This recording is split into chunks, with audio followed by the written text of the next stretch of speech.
আমরা আমাদের টিচারের বিয়েতে ভীষণ এনজয় করলাম। অ্যাকচুয়ালি ব্যাপারটা এটাই। বিয়েটা ছিল আমাদের টিচারের এবং আমরা কিন্তু দিদিকে সবসময় নিজের দিদি হিসাবে দেখে এসেছি এবং দিদিও আমাদের নিজের বোনের মতো করেই দেখে এসেছে।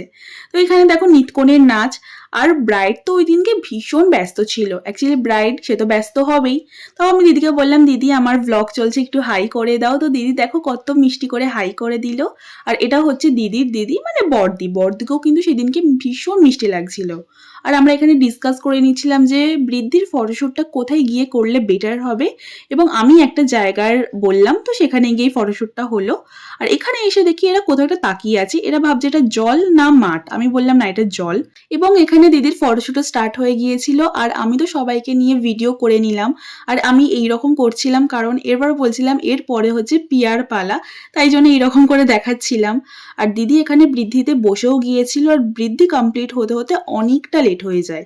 তারপরে তো গায়ে হলুদ স্টার্ট হয় আর গায়ে হলুদ কমপ্লিট হতেও অনেকটা লেট হয়ে যায়, বাট সবকিছুটা কিন্তু ভীষণ সুন্দরভাবে হয়েছে আর আমরা ভীষণ ডান্স করেছিলাম গায়ে হলুদের সময়টা।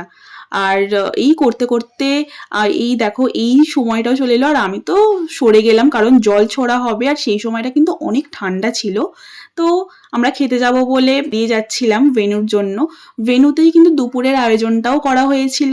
তো তাড়াহুড়ো করে খেয়ে বেরিয়ে যেতে হবে কারণ আবার সন্ধ্যেবেলা সেজেগুজে আসতে হবে। আর আমি তাড়াহুড়োর চোটে না সেভাবে ভিডিও নিতেই পারিনি। যেইটুকু পেরেছি সেইটুকুই নিয়েছি। তো বেরিয়ে দেখি যে রাতের ডেকোরেশন স্টার্ট হয়ে গিয়েছে। দেখা হবে বিয়ের ভিডিও নিয়ে। এখনের জন্য টাটা।